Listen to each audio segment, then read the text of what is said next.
হর ঘর তিরঙ্গা কর্মসূচি চলছে গোটা রাজ্য জুড়ে। আজ বিভিন্ন জেলার ছবি আমরা তুলে ধরেছি। এবার দেখাবো খোয়াই শহর এবং দশরথ দেব মেমোরিয়াল কলেজে তিরঙ্গা র্যালি এবং আলোচনা সভা অনুষ্ঠিত হর ঘর তিরঙ্গা কর্মসূচির অঙ্গ হিসেবে। এদিন দেখা গেছে যে হর ঘর তিরঙ্গা কর্মসূচিকে কেন্দ্র করে দেশের জাতীয় পতাকার প্রতি সম্মান এবং দেশাত্মবোধের বার্তা ছড়িয়ে দেওয়ার লক্ষ্যেই এই কর্মসূচিটির আয়োজন করা হয়। প্রথমে খোয়াই শহর অনুষ্ঠিত হয় এই বর্ণাঢ্য তিরঙ্গা র্যালি। হাতে জাতীয় পতাকা নিয়ে র্যালিতে অংশগ্রহণকারী দেশাত্মবোধের বার্তা তুলে ধরেন। অনুষ্ঠানে উপস্থিত ছিলেন রাজ্য সরকারের মন্ত্রী অনিমেষ দেববর্মা, খোয়াইয়ের জেলা শাসক রজত পান্ত, খোয়াইয়ের পুলিশ সুপার জগদীশ রেড্ডি, অতিরিক্ত জেলা শাসক অভিনন্দন বৈদ্য সহ অন্যান্যরা।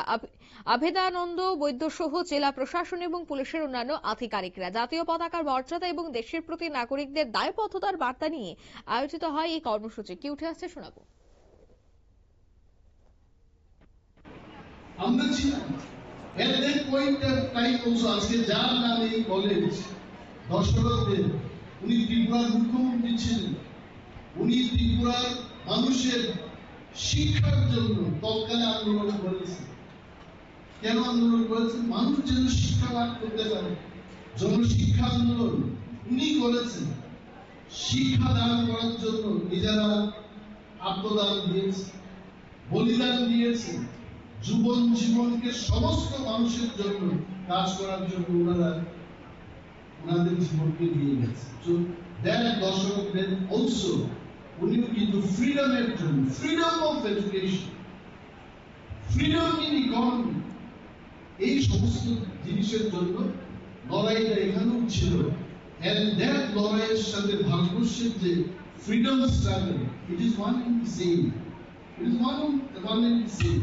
আজকে এই কলেজ হলো ত্রিপুরায় কোনো এক সময় মহারাজা বীর বিক্রম কলেজ ছিল, Ram Thakur N Bir Bikram Shanta college, evening college, women's college, এছাড়া কি ছিল? কৈলাসহর একটা ছিল। আজকে ত্রিপুরায় অনেক জায়গায়। আপনারা শুনলেন মন্ত্রী অনিমেষ দেববর্মার বক্তব্য। জাতীয় পতাকা সম্পর্কে মর্যাদা, তার তাৎপর্য কিন্তু এদিন ছাত্রছাত্রীদের সামনে তুলে ধরলেন মন্ত্রী অনিমেষ দেববর্মা। হর ঘর তিরঙ্গা কর্মসূচি চলছে খোয়াই শহর এবং দশরথ দেব মেমোরিয়াল কলেজেও এদিন হর ঘর তিরঙ্গা কর্মসূচির অঙ্গ হিসেবে এই অনুষ্ঠানটির আয়োজন করা হয়েছে। আমার তিরঙ্গা আমার গর্ব শীর্ষকে বিশেষ সভায় ছাত্রছাত্রীদের মধ্যে উৎসাহ ছিল বেশ লক্ষণীয়। নিয়ে নিচ্ছি ছোট্ট একটি বিজ্ঞাপন বিরতি, সঙ্গে থাকুন।